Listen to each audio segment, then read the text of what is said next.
"You should never have come here."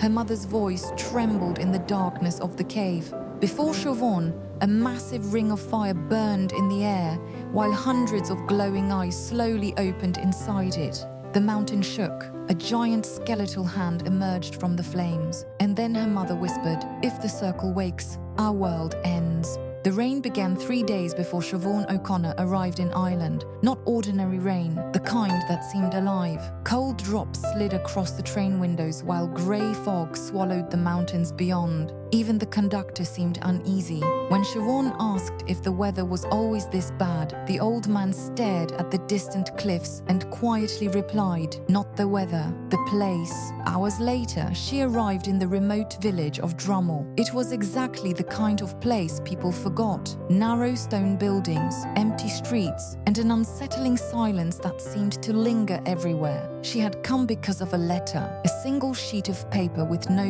signature, no return address, only one message. "The circle has awakened. The keeper waits beneath the mountain. Come before the final moon." At the bottom was a symbol she knew all too well. A ring of glowing runes surrounding a black flame, the same symbol her mother had filled her journals with before disappearing 20 years earlier. For 2 decades, Siobhan had searched for answers. Now, she intended to find them. That night she sat alone in her hotel room reading her mother's final journal. Most of the pages were damaged. Only fragments remained. The order still exists. The circle is real. I hear voices beneath the stone. And finally, if I disappear, never come looking for me. Siobhan closed the journal. Outside, thunder rolled through the valley. Then she heard it, a whisper, soft, almost impossible to hear. At first she thought it was the wind, but then more voices joined it. Dozens of them, whispering beneath the floorboards. She stood up. The voices stopped immediately. Silence. Then came 3 slow knocks at her door. She opened it. Nobody was there. Only a long, empty hallway and a trail of wet footprints leading into darkness. The next morning, Siobhan visited the village archives. There, she met Finnegal Reid, an elderly historian surrounded by dusty books. The moment he saw the symbol from the letter, his face turned pale. "You need to leave," he whispered. Instead, Siobhan demanded answers. After a long silence, Finnegal locked the archive door. Then he began to speak. "For centuries," he explained, "villagers believed something lived beneath the mountain. Long ago, a secret society known as the Order of the Veil discovered caves hidden beneath the cliffs. Inside those caves, they found something extraordinary. Also, they believed, at first, the mysterious force granted knowledge. People were healed.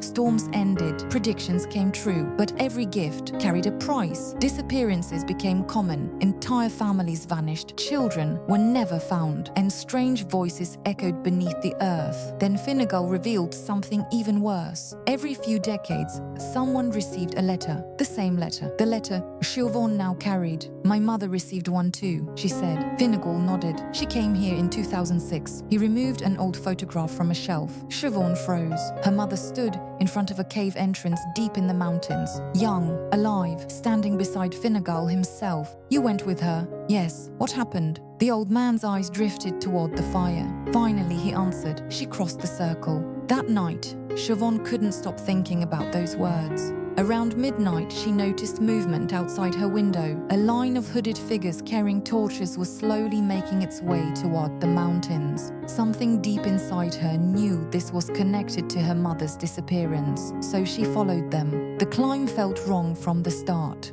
The higher she went, the quieter everything became. No birds, no insects, not even wind.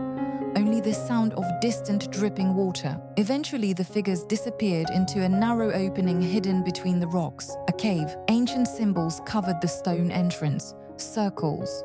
Eyes. Flames.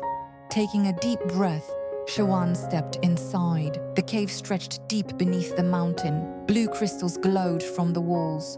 Underground rivers flowed through the darkness. Far ahead, she heard chanting. Low voices speaking an ancient language.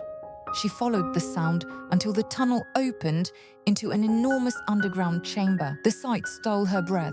Hundreds of hooded worshippers surrounded a giant symbol carved into the stone floor. Crystal pillars rose from black water.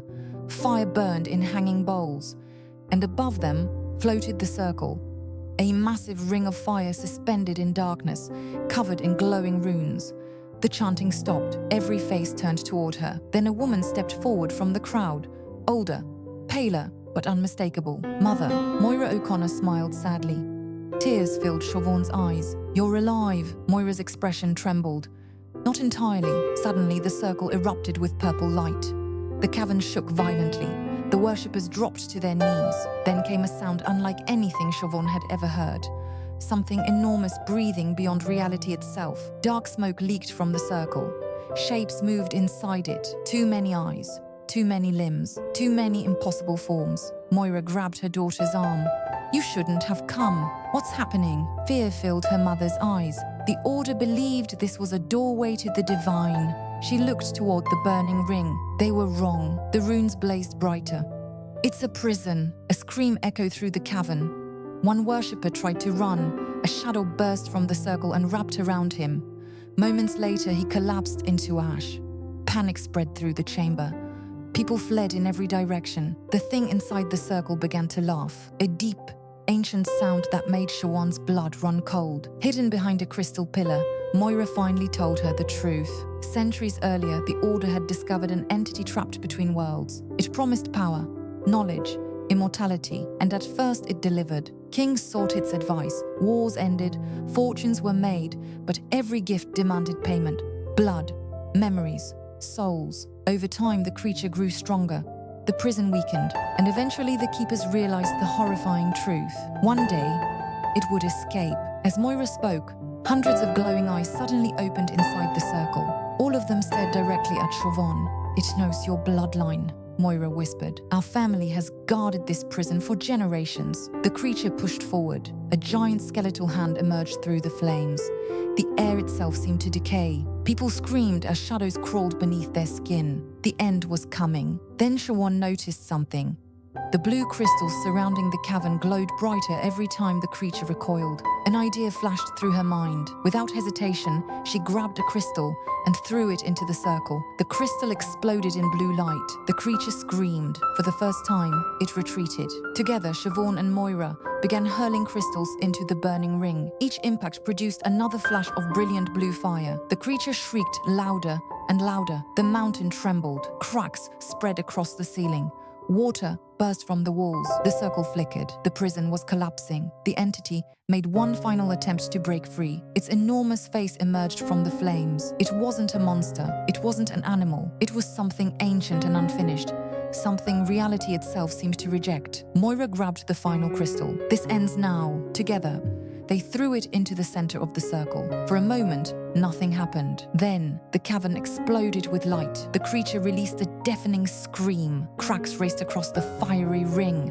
The runes shattered, and the circle collapsed inward like a dying star. Then it vanished. Together, Siobhan and Moira began hurling crystals into the burning ring. Each impact produced another flash of brilliant blue fire. The creature shrieked louder and louder. The mountain trembled. Cracks spread across the ceiling. Water burst from the walls. The circle flickered. The prison was collapsing. The entity made one final attempt to break free. Its enormous face emerged from the flames. It wasn't a monster. It wasn't an animal. It was something ancient and unfinished. Something reality itself seemed to reject. Moira grabbed the final crystal. "This ends now." Together, they threw it into the center of the circle. For a moment, nothing happened. Then, the cavern exploded with light. The creature released a deafening scream. Cracks raced across the fiery ring. The runes shattered, and the circle collapsed inward like a dying star. Then it vanished. The mountain immediately began to collapse. "Run!" Moira shouted. They sprinted through the tunnels as rocks crashed around them. The exit appeared ahead. Freedom. But suddenly Moira stopped. Siobhan turned. "What are you doing?" Her mother smiled sadly. "I crossed the circle long ago." The cave shook violently. Part of me never truly came back. Tears streamed down Siobhan's face. "You can still leave." Moira slowly shook her head. "No." Then she gently smiled. "But you can." The tunnel split apart. Stone crashed down between them, and Moira disappeared into darkness. Forever. By sunrise, the mountain was silent. The cave entrance was gone, buried beneath tons of rock. The villagers claimed an earthquake had caused the collapse. No one spoke about the Order. No one mentioned the missing people. And Finnegal read had vanished. His bookstore stood empty, as though he had never existed. Months later, Siobhan returned to Dublin. Life slowly became normal again, or at least she pretended it had. She stopped reading her mother's journals, stopped researching the circle, stopped thinking about the mountain, until one night she woke to the sound of dripping water. Slow, close. She opened her eyes. Wet footprints crossed her bedroom floor, leading toward the window. Her heart stopped. Written on the glass in pale, glowing symbols were 3 words: the circle remembers. The lights went out instantly. Darkness filled the room, and somewhere beyond the window, something opened its eyes. Thank you for listening to my story to the end.